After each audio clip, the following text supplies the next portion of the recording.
बाहर आ गया, सर भी थोड़े दिन बाहर आ जाएंगे। जब भी कोई तानाशाही करेगा तो संविधान उसको बचाएगा। जब भी कोई क्राइसिस होता है तो और एकजुटता से और मेहनत से और एक परिवार की तरह से जुटते हैं। मुझे नहीं लगता कि किसी में कोई डिमोटिवेशन था, बल्कि गुस्सा था। अरे जो सबसे क्रूशियल संकट के समय पे भी दिल्ली की जनता के लिए सबसे ज़्यादा काम करती रही। तो डिमोटिवेशन आ गया था एक तरह से, उसको कितना चार्जर है? नहीं, डिमोटिवेशन नहीं है। लोग जब भी कोई क्राइसिस होता है तो और एकजुटता से और मेहनत से और एक परिवार की तरह से जुटते हैं।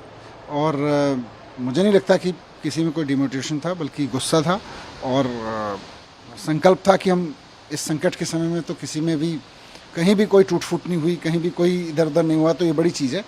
और मुझे लगता है आम आदमी पार्टी की सरकार दिल्ली की ऐसी सरकार है जो सबसे क्रूशियल संकट के समय पे भी दिल्ली की जनता के लिए सबसे ज़्यादा काम करती रही।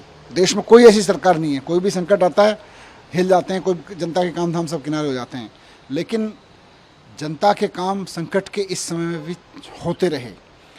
आम आदमी पार्टी की लीडरशिप अपने सबसे क्रूशियल दौर से गुजरी, अब वो निकल रही है धीरे धीरे।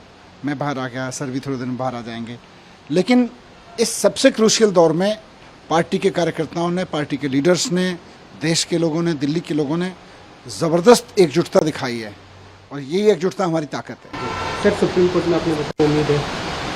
नहीं, अब देखिए, सुप्रीम कोर्ट की तो हमें पूरी उम्मीद है। सुप्रीम कोर्ट से तो मुझे भी न्याय मिला है। सुप्रीम कोर्ट देश के संविधान के हिसाब से काम करता है, और देश के संविधान ने ऐसी स्थितियों के लिए व्यवस्था की हुई है कि जब भी कोई तानाशाही करेगा तो संविधान उसको बचाएगा। आज भी मैं अब गया था, माननीय सुप्रीम कोर्ट ने मुझे अपने आदेश में कहा है कि मैं हर एक मंडे को और हर एक थर्सडे को सुबह 10 बजे से 11 बजे के बीच में ईडी और सीबीआई के दफ्तर में जाके उनके सामने अपना प्रेजेंट करके आऊँगा।